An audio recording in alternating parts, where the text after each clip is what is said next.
Okay, everyone, I just got back from Tybee Island. I have not even looked at the curriculum other than to know the references, Psalm 38, 1 through 8, and 18 through 22. But if I'm going to give you anything for this week, I need to give it to you this way by just some thoughts I jotted down this morning when I was having my breakfast as I just read through the psalm. Psalm 38 is obviously a psalm of repentance by David. I've usually think of it as being another psalm based on his sin with Bathsheba, but there's actually nothing in the text that guarantees that that is the context. It could be his numbering of the people, of the military people, which actually drew more judgment from God than his sin with Bathsheba and Uriah, for whatever reason. But it is a psalm of conviction and repentance, most likely. It's one of those two sins, or just, well, we don't know. David was a sinner, just like you and I. But what should strike us first is in the very first verse, it says, "Oh, rebuke me not in your anger or in your wrath." And I think it's important for us to understand that God chastises his people, but never in wrath or anger. God's wrath is reserved for the unsaved. And so when he does chastise us, he's doing it mercifully and gracious as a father that loves his children. And so um, David is praying for that mercy and grace. And if God judged us in his wrath, then no one would survive. Um, I want you to notice the conviction that David felt in really throughout this psalm, but notice verse 4, "For my iniquities have gone over my head. Like a heavy burden, they are too heavy for me." Why was David a man after God's own heart? I think this psalm really shows you why, because he was very, very aware of his sin. He was very, very burdened by his sin.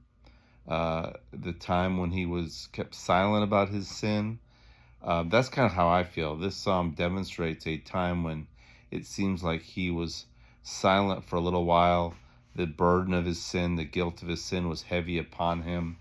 And so I think this probably is from that time in which he was not coming forward right away and not admitting his sin with Bathsheba.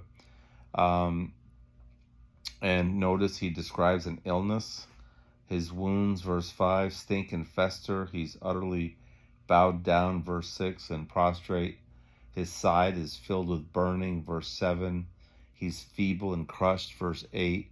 These are very physical descriptions, and God does use physical infirmities to chastise people for sin. We never know, when we're getting sick or having a physical problem, if that's what God is doing on that occasion, but we need to think about it. We need to consider, is there sin in our life that God is trying to awaken us to? David was very aware, generally speaking, very quick to deal with the sin in his life. You could look up medical um, connections between different sins, like bitterness, for example. Proverbs talks about bitterness being rotten to the bones, and that is literally verified by doctors as they explain the chemical reactions that go on when we hold on to things and we're bitter about things. And so we see David's sensitivity to his sin here, the depth of his conviction. Verse 9, "O Lord, all my longing is before you. My sighing is not hidden from you. My heart throbs, my strength fails. In the light of my eyes, it also has gone from me." Our passage that we're supposed to be looking at drops down to verse 18. "I confess my iniquity. I'm sorry for my sin. But my foes are vigorous. They are mighty. And many of those who hate me wrongfully, those who render me evil for good, accuse me because I follow after good. Do not forsake me, O Lord, O my God. Be not far from me. Make haste to help me, O Lord, my salvation." So here's a good discussion idea.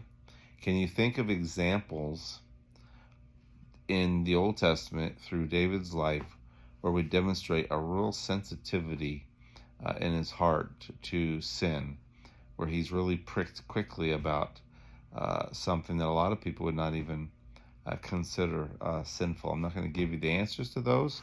Think about it. Hopefully you'll come up with them, or your people will come up with them. His awareness and commitment to doing what is right, and then lead that into the question of, are you aware? How aware are you of sin in your life? Every day you're sinning. How often does that become something you're aware of and that you're dealing with? Think about your besetting sins. We all have sins that we struggle with more than others.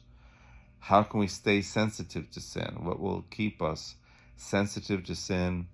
And what happens to the heart when you ignore the guilt that the Spirit of God, the conviction that the Spirit of God brings?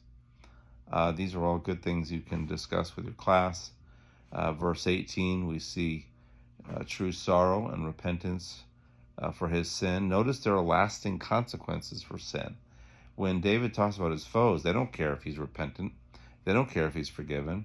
They continue to bring his sins before him. His foes are vigorous. Many are those who hate me wrongfully. They render me evil for good. Maybe not all of that are consequences of his sin, but they certainly are consequences of how the world treats us. But forgiveness doesn't mean all consequences go away. And we need to understand that. Maybe here's another question you might ask. Are you still holding someone's sin over their heads? I don't know if that's exactly what David is talking about here when he talks about his foes being vigorous, but that's kind of what my mind went to. And I think it's a good question to ask ourselves as we think about being sensitive to sin. Are you forgiving to other people? Do you hold sin over their heads, maybe in an obvious way or a subtle way? And what would be a subtle way that you might be doing this? So I realize I haven't given you as much this week, but I wanted to give you something. And I haven't looked, again, at the curriculum to know what they're saying about any of this. But I hope this is helpful to you. And we'll see you on Sunday.